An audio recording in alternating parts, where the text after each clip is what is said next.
ગુજરાત કોંગ્રેસના પ્રદેશ પ્રમુખ અને ધારાસભ્ય અમિત ચાવડાએ હર્ષ સંઘવીને કહ્યું છે કે આ પોલીસ રૂપિયા ઉઘરાવી રહી છે અને હપ્તા બુટલેગરો કહે છે કે ગાંધીનગર સુધી પહોંચી રહ્યા છે, તમારાથી થાય તે કરી લો।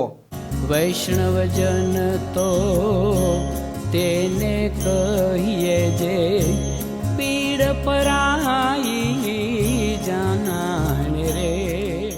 નમસ્કાર, આપ જોઈ રહ્યા છો નવજીવન ન્યૂઝ અને હું છું આપની સાથે તોફિક ગાંચી। કોંગ્રેસની જન આક્રોશ યાત્રા ઉત્તર ગુજરાતમાં ચાલી રહી છે। આજે તેનું સમાપન થવાનું છે અને યાત્રા દરમિયાન ગુજરાતમાં દારૂ અને ડ્રગ્સના મુદ્દે ધમાસાણ મચેલું છે। ગૃહમંત્રી હર્ષ સંઘવી અત્યારે કોઈપણ પ્રકારનું દારૂ ડ્રગ્સના મુદ્દે નિવેદન કરી નથી રહ્યા અને કોંગ્રેસે આ સરકાર છે તેને ઘેરી છે। સરકાર અત્યારે ફિક્સમાં પણ મુકાઈ છે અને ગૃહમંત્રી હર્ષ સંઘવીને પણ ગોપાલ ઇટાલિયા કહી ચૂક્યા છે કે બોલ બચ્ચનગીરી બંધ કરે અને ગુજરાતમાં દારૂના મુદ્દે સર્વપક્ષી બેઠક ગાંધીનગરમાં બોલાવે। અને ધારાસભ્ય અમિત ચાવડાએ ફરી વખત આકરા તેવર અપનાવતા કહ્યું છે કે કોઈ વ્યક્તિ પોલીસ સ્ટેશન આ દારૂ કે અન્ય મામલે રજૂઆત કરવા જાય છે તે સમયે તેમની સુનાવણી પણ નથી થતી ને બુટલેગરો છાતી ઠોકીને કહી રહ્યા છે કે તેમના હપ્તા ગાંધીનગર સુધી જઈ રહ્યા છે। જિગ્નેશભાઈ વાત કરી દારૂની, ડ્રગ્સની, નશાની। જ્યારે યાત્રા લઈને નીકળ્યા પહેલું જ પડાવ હતો એ શિવનગર વિસ્તારમાં 100-200 બહેનો રજૂઆત કરવા આવી કે અમારે ત્યાં પીવાનું પાણી પૂરતું નથી મળતું પણ દારૂ માગો એટલો મળે છે।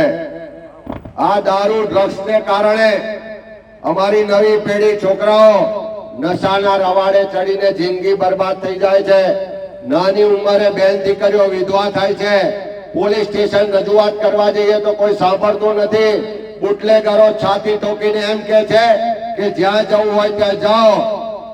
અમારા હપ્તા દર મહિને છેક ગાંધીનગર સુધી પહોંચે છે, અમારો કોઈ વાળ પણ વાંકો કરી શકવાનો નથી। અને એ વાત લઈને એ બહેનોને લઈને જિગ્નેશભાઈ પોલીસ સ્ટેશન ગયા અને સૌથી પહેલી પેટમાં ફાળ કોને પડી? પહેલી બીક તો બુટલેગરને લાગવી જોઈએ, પહેલી બીક તો તેના પોલીસ વાળાને લાગવી જોઈએ।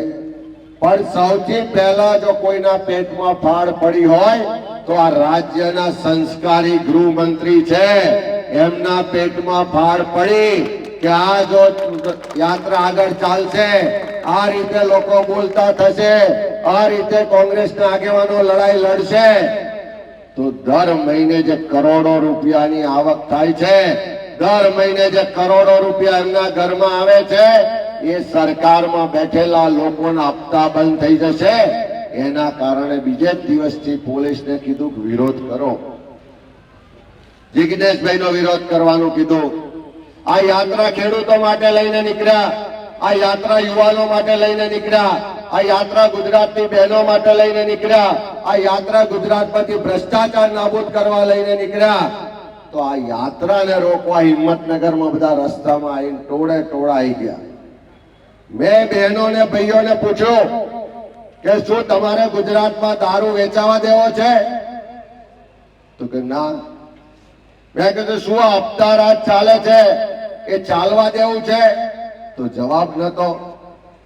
મેં કીધું તમારા ઘરના છોકરા છોકરીઓ કાલે ડ્રગ્સમાં બરબાદ થાય તમે એવું ઈચ્છો છો? તો ચૂપ હતા। મને એમ કે પોલીસના પરિવારના લોકો છે પણ ફરી તપાસ કરી તો એમાંથી મોટે ભાગના લોકો જે બહેનો હતી, ભાજપની હોદ્દેદાર બહેનો હતી, જે ભાઈઓ હતા ભાજપના હોદ્દેદારો હતા અને બાકી હતા એ બુટલેગરોએ મોકલેલા ટોળા હતા। હું એમને બધાને કહેવા માંગુ છું કે આવા ગમે તેટલા ટોળા અમારી યાત્રા રોકવા મોકલજો, કોઈની તાકાત નથી આ યાત્રા રોકવાની। હવે આ યાત્રાની શરૂઆત થઈ છે। 2027માં ગુજરાતની જનતા પરિવર્તન લાવીને છોડવાની છે।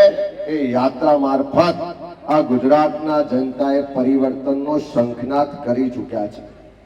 આમ અમિત ચાવડાના આરોપ છે તે ગંભીર છે અને તેમણે ત્યાં સુધી કહ્યું કે કોંગ્રેસે દારૂ ડ્રગ્સના મુદ્દે જે પ્રકારે અવાજ ઉઠાવ્યો અને બુટલેગરો ડરવા જોઈએ તેના બદલે આ સંસ્કારી ગૃહમંત્રી ડરી રહ્યા છે।